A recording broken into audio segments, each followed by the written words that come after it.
Today's episode is titled One Decision, Two Directions. In 1998, Virginia Tech made a decision that felt reasonable. Frank Beamer stepped down in this alternate universe, and Virginia Tech decided the program was stable enough to survive the transition. Not rebuild, not reset, just continue. At the time, that sounded like confidence. What followed wasn't collapse, it was a slow change in who controlled the program, and where that control went instead. What Virginia Tech thought it was solving. Virginia Tech didn't see itself as fragile. Facilities were improving, recruiting pipelines existed, the brand felt established. So the problem wasn't identity, the problem was scale. How do you manage a program that's becoming more national? How do you operate inside a sport that's becoming more professional? That's why the next hire made sense.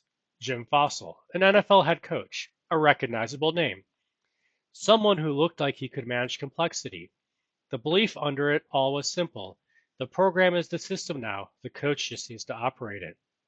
That belief quietly reshaped everything. What felt slightly off? Nothing broke right away. Virginia Tech stayed bowl eligible. Recruiting stayed respectable. The stadium stayed full. But small things changed. Special teams stopped deciding games. Close wins became close losses. Development still happened, just without inevitability. The program still looked like itself, it just didn't feel like it was imposing its will anymore. And because nothing cratered, nothing was confronted. Control drifts without anyone noticing. Over the next few seasons, Virginia Tech focused on solving surface problems: organization, process, stability. Each decision was defensible, but none of them re-centralized authority. Identity became shared instead of owned. Culture became preserved instead of enforced. The program learned how to function without urgency. That wasn't failure, it was redistribution.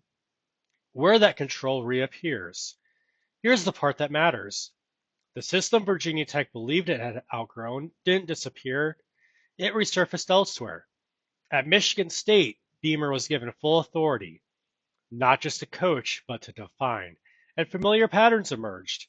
Special teams as leverage, development as strategy, culture treated as infrastructure, not tradition.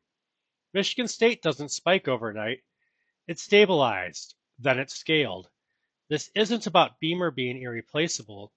It's about what happens when an institution chooses centralization instead of assumption. Virginia Tech did not lose the model, they stopped protecting it. Realignment moves without them. While Virginia Tech managed itself, the sport reorganized. Conferences stopped asking who was solid. They started asking who shifted leverage. Virginia Tech missed the first realignment wave to the ACC, though they would eventually join, not because they weren't respected, but because they weren't essential. When they arrived in the ACC later, the structure was already set. While they had a seat, they did not have influence.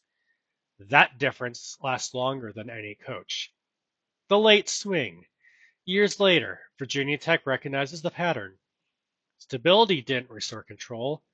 Process didn't recreate edge. So they swung again. A bigger hire. A louder signal.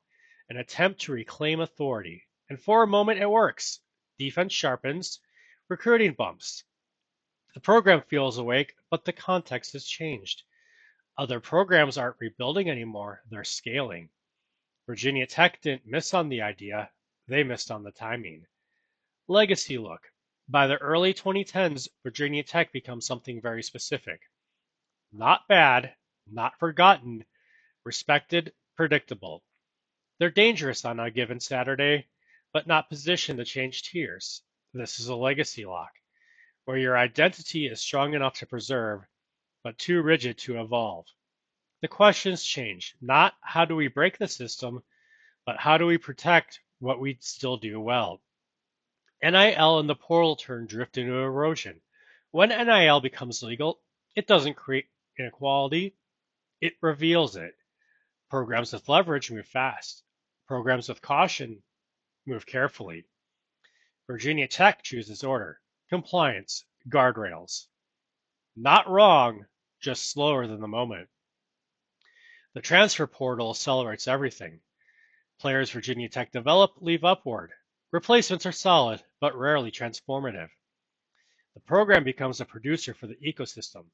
That's not collapse, that's erosion. What this looks like by 2025. By 2025, Virginia Tech still matters. Fans care. Games matter locally. Bowls still happen. But the program no longer shapes the sport. It reacts to it. And the contrast is clear. The same system Virginia Tech believed it had institutionalized worked elsewhere because it was still protected by authority. Leaving the decision open. Here's the uncomfortable truth. In 1998, the decision made sense. Virginia Tech wasn't reckless. They weren't arrogant. They trusted the institution they had built. And maybe that trust was justified.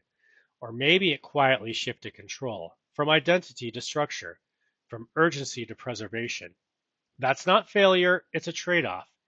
And whether it's the right one depends on what you believe a program is supposed to protect.